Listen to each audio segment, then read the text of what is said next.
कार्यकर्ता बहुत मजबूत कार्यकर्ता है। उसे आने वाले समय में विचारों से और किस तरीके से जनता में जाकर के समझाएं, उसके रास्ते पे समाजवादी पार्टी चलेगी।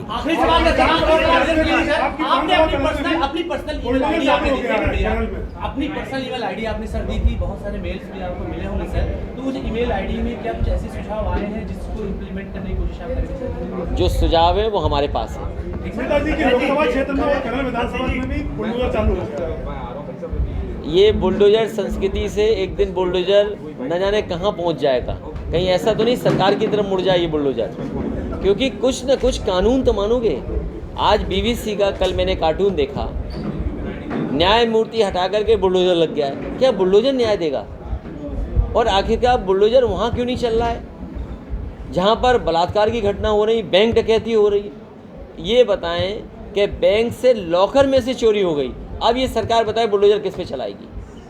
5 साल की बेटी अयोध्या फैजाबाद में, अयोध्या में उसके साथ घटना हो गई, बताओ बुलडोजर कहाँ चलेगा? तमाम नौजवान आत्महत्या कर चुके हैं बेरोजगारी के उसको लेकर के, बताओ कहाँ चलेगा बुलडोजर? क्या बेरोजगारी पर चलेगा? क्या चीज़?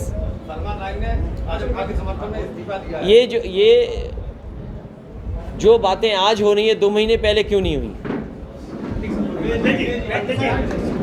तो अगर बेरोजगारी पे बात करनी हो, महंगाई पे तो मैं कर सकता हूँ। ये अच्छी बात है, टूरिज्म बढ़ेगा यहाँ, क्योंकि अभी नए टूरिज्म मंत्री बने। मुझे लगता है कि आगरा के बाद, मथुरा वृंदावन के बाद, काशी के बाद सबसे ज़्यादा टूरिस्ट यहीं आने वाले हैं मैनपुरी में। मुझे उम्मीद है कि यहाँ बहुत अच्छा काम होगा टूरिज्म में। नाम बदलने के साथ साथ यहाँ पे कुछ ऐसा भी होगा जिससे बहुत दुनिया के टूरिस्ट यहाँ आएंगे। सर, जिले महंगाई को लेकर गोदामों से नींबू चोरी हो रहे हैं, गोदामों से नींबू चोरी हो रहे हैं। तो ये सरकार जो है, मैंने पहले भी कहा था कि जैसे ही चुनाव खत्म होगा महंगाई बढ़ेगी। 80 पैसे 40 पैसे बढ़ा करके डीजल पेट्रोल कहाँ पहुँच गया, खाद डीएपी कहाँ पहुँच गई, और घर मकान बनाना बहुत महंगा हो गया, स्टील कहाँ पहुँच गई, जितने अभी सामान है घर बनाने का वो कितना महंगा हो गया। नौकरी रोजगार नहीं, कोई उद्योग कारखाने नहीं लगे, और अब तो उत्तर प्रदेश में ये हालत पैदा हो गई है कि लोग नींबू चोरी करने के लिए निकल पड़े हैं। ये कैसा प्रदेश है? कम से कम सरकार को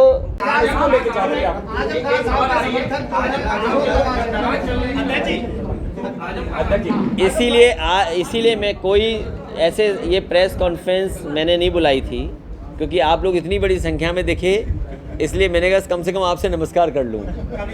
इसलिए मैं चाहता हूँ कि आज जब हम लोग बाबा साहब भीमराव अम्बेडकर जी को याद कर रहे हैं, कम से कम संविधान बचाने के लिए हम लोग आगे आएँ। और हम तो मैनपुरी के पत्रकार साथियों से कहूँगा कि आपके बलिया में साथी बंद हैं। बलिया में बताओ क्या था, पेपर आउट हो गया, उन्होंने केवल खबर, सूचना और जानकारी दे दी तो उन्हें जेल में जाना पड़ा।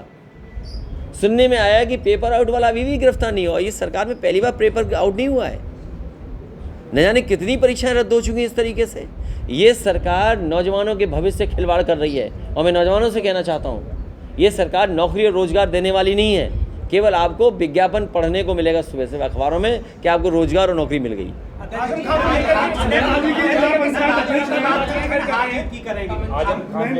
मैं उसमें कुछ नहीं बोलना चाहूँगा। मैं धर्मों को लेके कुछ कहना चाहेंगे? देखिए, मैंने तो अपील की थी कि जो बाबा संत लोग ज़मीन कब्जा कर रहे हैं, जो बाबा संत लोगों का जो व्यवहार है वो ठीक नहीं है। लखनऊ में एक संत हैं जिन्होंने सोडोमी की, उन्हें जेल जाना पड़ा। सीतापुर के उन्हें जेल जाना पड़ा। तो इस तरह बहुत सारे ऐसे हैं जिन पर सरकार को नज़र रखनी चाहिए और उनके खिलाफ कड़ी कार्रवाई करनी चाहिए। सोचिए, रामनवमी के दिन नवरात्रों में हम हिंदू भाई लोग और हम लोग सब लोग हम प्रचार नहीं करते कि हम व्रत पे हैं। हमने तो नहीं प्रचार किया, लेकिन हमने देखा कि प्रदेश के मुख्यमंत्री जी बेटियों के, कन्याओं के पैर धो रहे थे, पूजा पाठ किया, और एक जो तरीका है नवरात्र में वो किया गया। और बताओ साधु संत क्या कह रहे थे बेटियों के लिए? क्या मुसलमान भाइयों की बेटी क्या बेटी नहीं है, क्या बहन नहीं है? लेकिन कम से कम अब जेल गया है, उस साधु की जानकारी होनी चाहिए कि वो साधु कहाँ से घूम करके आकर के आया है। बीजेपी के लोग महंगाई का नाम बदल लोगों की नींबू चोरी ना हो, कम से कम महंगाई कम हो। आज की मीटिंग केवल कार्यकर्ताओं को धन्यवाद था और जिस तरीके से बाबा साहब को याद किया उसका कार्यक्रम था। पीछे कुछ वजह है। आजमगढ़ छोड़ के केरल आप आए।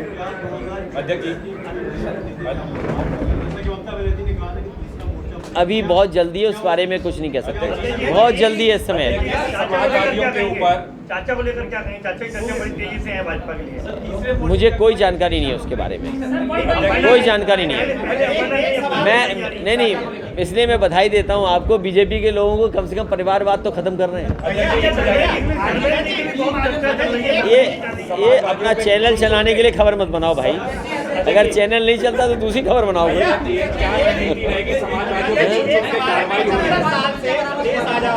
संविधान की बात करें, भारतीय संविधान समाज सपना निभाता कि भारत ऐसा हो जो सोने की नगरी कहा जाता था कि 80 करोड़ लोगों को खिला रहे हैं।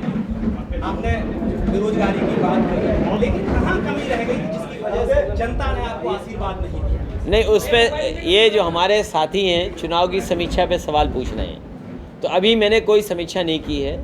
अभी मैंने नेता कार्यकर्ता जो भी मिले हैं उनका सुना है। जिस समय इलेक्शन कमीशन अपने बूथों का वोटों का पूरा अपडेट कर देगा, हमें भी जब मिल जाएगा तब हम सही कह सकते हैं कि हमें समीक्षा कैसी करनी है।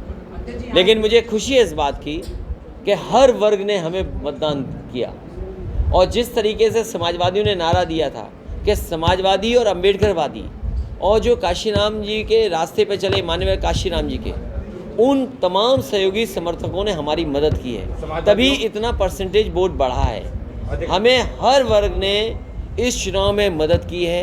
जिस समय बूथ का डेटा सामने आ जाएगा तो और ठीक से समीक्षा कर पाऊंगा। समाजवादी और पत्रकारों